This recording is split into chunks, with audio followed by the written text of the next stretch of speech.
Modern physics operates under a divided rule. The mathematical laws governing the massive scale of the cosmos stand in direct contradiction to the probabilistic rules governing the microscopic quantum world. On the massive scale, general relativity provides the framework, describing a universe where gravity is the physical bending of a spacetime continuum. On the microscale, quantum mechanics dictates reality through abstract wave functions and statistical probabilities. Yet these two systems simply refuse to integrate. To force the math to cooperate, current models rely on mathematical patches and invisible entities, attributes that cannot be directly observed but must exist for the equations to balance. An independent researcher named Peter Whitlock has proposed an alternative called motion-first physics, or MFP. His framework seeks to bridge this divide by changing the starting assumptions of physical reality. Whitlock rejects matter as the fundamental building block of reality, proposing instead that structured motion generates the physical world. In this framework, structured motion is the primary substance. Concepts like space, time, mass, and electrical charge emerge as secondary byproducts of how that motion is organized. Adopting this premise requires a total reorganization of the Standard Model, replacing it with a singular, deterministic mathematical engine. That engine is the Whitlock field equation, or WFE. This is a single, nonlinear partial differential equation designed to track the continuous evolution of motion across space, replacing the separate equations of Einstein and Schrödinger. The central component of this equation is the vector m. This is the inverse density of motion structure, a specific metric that quantifies how tightly motion is packed into a given volume, measured in kilograms to the negative first power, meters cubed per second. The math rests on two foundational axioms. The first states that infinity equals zero. In this framework, a state of perfect infinity lacks any gradients or asymmetries. Without a differential in pressure or density, all potential movements cancel out, resulting in absolute rest. By defining infinity as a zero state, the math limits singularities. There can be no point of infinite density, like the centers of black holes, because causality collapses as the system reaches its limit. The second axiom defines the observable universe as infinity minus 1. This minus 1 represents a permanent structural asymmetry. The universe exists as a constant decompression field, perpetually trying to return to a balanced state of zero. This constant imbalance drives the first term of the equation, the Laplace-Beltrami operator. This is a mathematical tool describing how a quantity spreads across a surface. It dictates that motion must flow strictly along density gradients, moving from areas of high compression to low compression. Reality, according to the WFE, is the ongoing mechanical reaction to this permanent state of structural imbalance. Turning flowing motion into the appearance of solid matter requires a mechanism to induce rotation. The gamma term, or spin vorticity coupling, calculates how linear movement twists into whirlpools. When flowing motion is trapped by external pressure gradients, it forms an M quanta. These are localized pockets of pressure that trap pure motion into discrete units. These units are mechanically incompressible and have no inertia of their own. If the surrounding pressure drops, they dissolve back into the general flow. As motion accumulates, it reaches a discrete saturation limit called the beta parameter. At this point, the gamma term forces these M quanta to self-organize. The resulting geometry is a torus dipole, a self-contained donut-shaped vortex that circulates motion through a central axis or throat. This fractal structure repeats at every scale of reality. This model defines the electron as a persistent churn pattern of M quanta circulating through a microscopic torus dipole, moving away from a massive point-like particle. Whitlock scales this up into version 36 of his framework, called the atom solver. This model removes the need for quarks and replaces probabilistic electron clouds with fixed mechanical pathways. The nuclear assembly follows deterministic rules. Neutrons stack to form a central structural spine, with protons anchored in fixed positions around them. This geometry forces electrons into exact 45-degree motion corridors, circulating the nucleus like fluid through a turbine. Because the math is fractal, this exact torus dipole geometry scales up to the cosmos.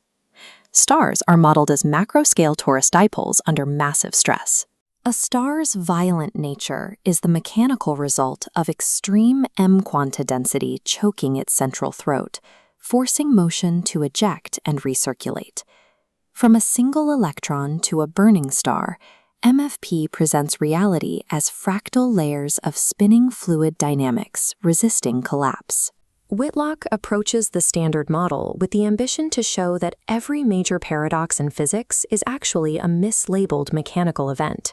He treats space as a rigid stage rather than a flexible fabric, and time as a fixed rate of change rather than a dimension. To account for relativistic effects, the theory introduces form compression. This is the physical squeezing of an object's structural geometry as it moves through high-density motion fields, which slows its internal rate of mechanical change. The famous twin paradox becomes a kinematic consequence of this compression. The traveling twin ages slower because the physical density of the motion field through which they move creates structural fatigue, slowing their biological rate of decay. This mechanical reinterpretation also addresses the mass balance problems typically attributed to dark matter. Galaxies display flat rotation curves because their outer edges move along large-scale motion corridors, fluid currents in the vacuum that provide the necessary velocity without the need for invisible mass. The expansion of the universe represents the natural decompression of the initial -1 imbalance. In this view, the pushing force labeled dark energy is a result of the system resolving its own constraints. At the subatomic level, the framework replaces quantum entanglement with a mechanical substitute.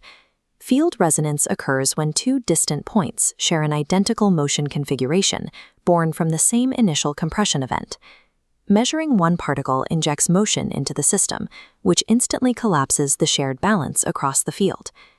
By accounting for relativity, dark matter, and entanglement through the same fluid-like math, MFP presents a universe where every event is the predictable result of local mechanics. A 0% error margin in physics allows for a level of deterministic control that moves from the laboratory into industrial application. Whitlock claims we are approaching an AI and physics singularity. To evolve, artificial intelligence must abandon probability-based code to absorb the absolute rules of the Whitlock field equation. Machines would no longer simulate friction through guesswork.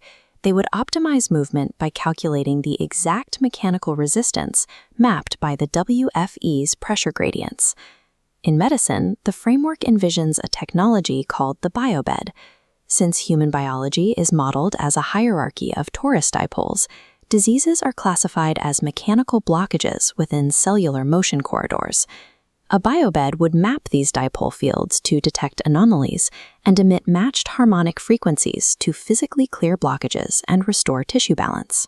If these predictions hold, the resulting technical capabilities would move humanity into a new stage of mechanical control, from engineering friction-free energy to seeding life across the galaxy.